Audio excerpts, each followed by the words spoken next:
Porque, olha só, há muito, muito tempo, tem gente que acha que controla a opinião pública brasileira, né? Defendendo pautas que o beneficiam e levantando um exército de defensores, principalmente na internet. Então, vamos olhar esse caso que eu acho que é bem simbólico nesse sentido. Caetano Veloso e Paula Lavigne, mais uma vez, entraram com um pedido de indenização de mais de R$ 1 milhão depois que a grife nacional Osklen lançou uma coleção inspirada no tropicalismo, um movimento musical do qual o Caetano foi um dos expoentes, né? A justiça negou o pedido, eles perderam o caso. E vamos conversar agora para entender toda a repercussão e também o reflexo que isso pode ter olhando adiante com o professor Gustavo Alonso, ele que é doutor em História e especialista em cultura brasileira, para falar sobre isso com a gente. Tudo bem, professor? Como é que você está, Gustavo? Muito bom dia. Oi, Marinho. Prazer estar aqui. Prazer estar aí com os colegas também da bancada aí. Tamo juntos aí. Vamos conversar. Lendo a sua coluna, é impossível de não lembrar aquela estrofe do Belchior, né? Hoje eu sei que quem me deu a ideia realmente pode... Eu vou lembrar aqui exatamente o trecho, de uma nova consciência e juventude. De uma nova consciência e juventude. Está em casa. E está em casa, guardado por Deus, contando vil metal. E quando acontece essa virada dos tropicalistas sem lenço nem documento para o tribunal, meu caro professor, e por quê? Pois é, o Caetano entrou na justiça junto com a Paula Lavigne, né, que é sua mulher e empresária, né? Porque a Osklen resolveu fazer uma homenagem ao tropicalismo e estampar uma coleção com as palavras tropicalismo, tropicália, né? E me parece que o Caetano quer controlar quem pode ou não pode dizer, ou falar, ou mencionar a tropicália, né? Então, aí entramos naquela questão, quem é o dono de um movimento cultural? Quem é dono do samba? Quem é dono da bossa nova, né? O Caetano pediu 1,3 milhão de reais para a Osklen de indenização, né? Simplesmente porque não consultou sobre isso, né? Então, isso é um dado do patrimonialismo brasileiro, né? As pessoas tendem a achar no Brasil que, né, os bens públicos são bens para serem apropriados por si, né? Seja para corrupção, seja para benefício próprio, seja para, né, para autodivulgação. Então, é muito curioso que o Caetano tenha entrado nisso, né? Porque é muito sintomático de como parte inclusive das esquerdas, mas dos libertários, né, de outrora, né, tenham entrado nesse discurso também, né? De abocanhar partes ou do Estado, mas no caso específico do Caetano aí, parte da cultura brasileira, né? Isso é lamentável, eu diria, e diz muito sobre como o Brasil se encaminha essas questões da cultura, da política e tudo mais, né? Então, e o curioso, Marinho, é que Caetano falou que a Osklen não poderia usar o termo tropicália nem tropicalismo, porque seria uma obra dele, né? De fato, Caetano tem uma música chamada Tropicália, mas a música Tropicália foi inspirada numa outra obra, né, do Hélio Oiticica, que era uma instalação que o Hélio Oiticica fez ali nos anos 60, né, que o Caetano foi visitar, se encantou, se apaixonou, se inspirou para fazer a música. Imagina se o Hélio Oiticica fala assim, não, Caetano, você não pode fazer a música Tropicália porque a Tropicália é minha, eu que inventei, eu que batizei, assim, foi verdade, né? Mas o Oiticica não teve essa mesquinharia que o Caetano está tendo agora com a sociedade brasileira, né? E me digo mais, viu, Marinho? O termo tropicalismo também não é do Caetano, né? O termo tropicalismo foi cunhado depois que ele batizou a música de Tropicália, mas quem cunhou o termo tropicalismo com ismo no final foi o Nelson Mota, num artigo que ele publicava no jornal Última Hora, na coluna dele chamada Roda Viva, né? Que, inspirada na música do Chico Buarque também. Mas ele que batizou o tropicalismo ali de tropicalismo com ismo, né? Digamos assim. O próprio Caetano fala no Verdade Tropical, o livro dele de 1997, a autobiografia, grande autobiografia do Caetano, que ele não gostou desse termo tropicalismo porque dava a ideia de um sistema de ideias, uma ideologia fechada. Ele queria exatamente a ideia aberta do movimento, né? Não o fechamento. O ismo dá a ideia de um sistema estruturado, fechado, né? Então é curioso que em 97 ele tenha confessado que o tropicalismo tem incomodado ele, o termo, né? Incomodou lá nos anos 60 e ainda incomodava ele nos anos 90. Hoje ele parece ter abraçado isso, né? E quer fazer disso um grande construto, né? Enfim, banco, né? Na qual ele pode dizer onde que pode ser usado o termo, onde que não pode ser usado o termo. Mas nenhum dos dois termos foi ele que criou. Isso é muito curioso, né? Isso diz muito sobre como o Caetano se apropriou aí do próprio legado, né, que ele construiu, né? Veja, ninguém duvida que Caetano foi o motor central da Tropicália, ou do tropicalismo, como preferir. Mas, daí você querer se apropriar e dizer, arbitrar quem pode e quem não pode, é outro passo, né, Marinho? É outro passo, e já que você mencionou algumas curiosidades aqui, por essa nem eu esperava, mas o Hélio Boiticica que você mencionou vem a ser ninguém mais, ninguém menos que o meu tio-avô, sim. Ele é primo da minha avó, Tânia, que inclusive deve estar assistindo. Um beijo para ir para minha avó. E ainda bem que você mencionou aí o Hélio. Se eu fosse você, eu pedia o dinheiro do Caetano. É. Já cobra. Vamos entrar? Gostei da ideia. Eu sou seu advogado. Eu te represento. Vamos fechar essa ação juntos? Vamos fechar essa ação juntos. Fechou. Aqui, ó. Obrigado. Ô, professor, aguarde, Paula Vini. Professor, fica com a gente aqui que a gente ainda vai conversar um pouco mais. E um rápido break para quem está nos escutando na Rede Jovem Pan de Rádio aqui no Morning Show.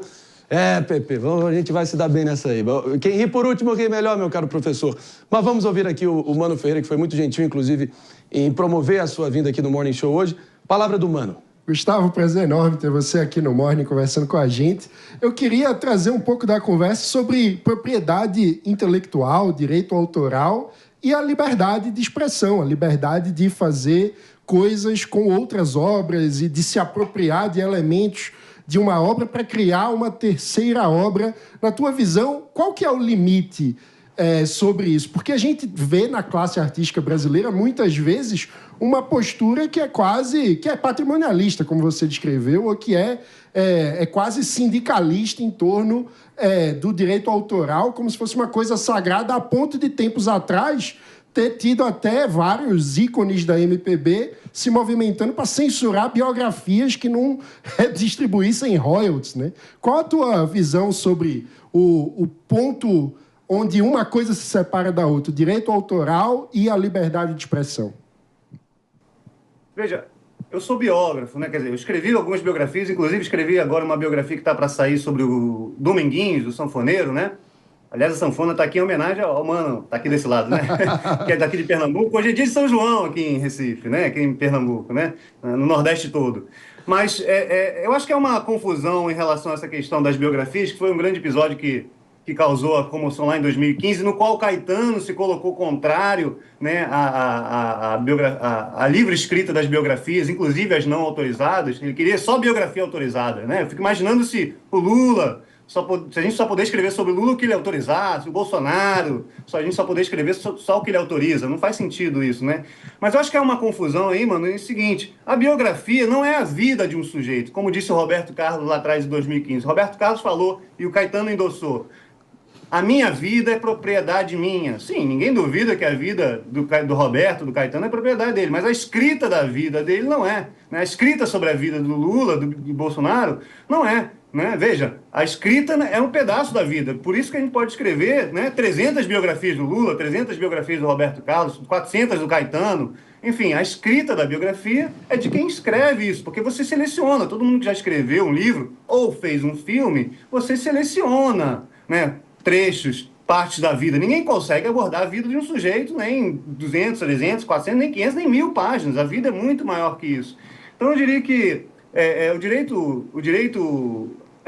agora, claro, se você vier a reproduzir uma música integralmente no seu livro, aí realmente, né, você está usando daquela obra daquele sujeito. Mas se você usar o trecho para num sentido educativo, para você ilustrar seu argumento, né, para você mostrar determinado ponto, né, não precisa às vezes citar a música inteira, né?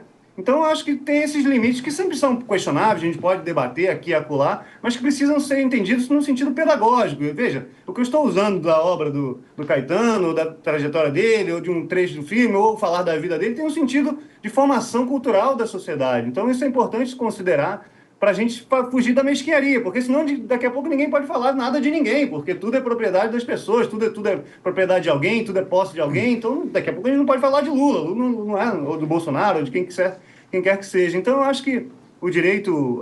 primeiro tem que ter essa clareza, né? Uma biografia não é a vida de alguém, é a escrita sobre a vida de alguém, e a grande biografia é aquela que contextualiza essa vida, compreende essa vida com contexto em volta, com as realidades, né, com as ambiguidades, com os paradoxos. Caetano, né, e Roberto Carlos, né, lá em 2015, quando entraram na batalha contra as biografias não autorizadas, queriam biografia chapa branca, queriam ser louvados, adorados, né, amados, sem nenhuma contradição, sem que suas contradições fossem demarcadas. Veja, se a gente fosse escrever uma biografia agora do Caetano, teríamos que botar esse episódio da Osklen, por exemplo.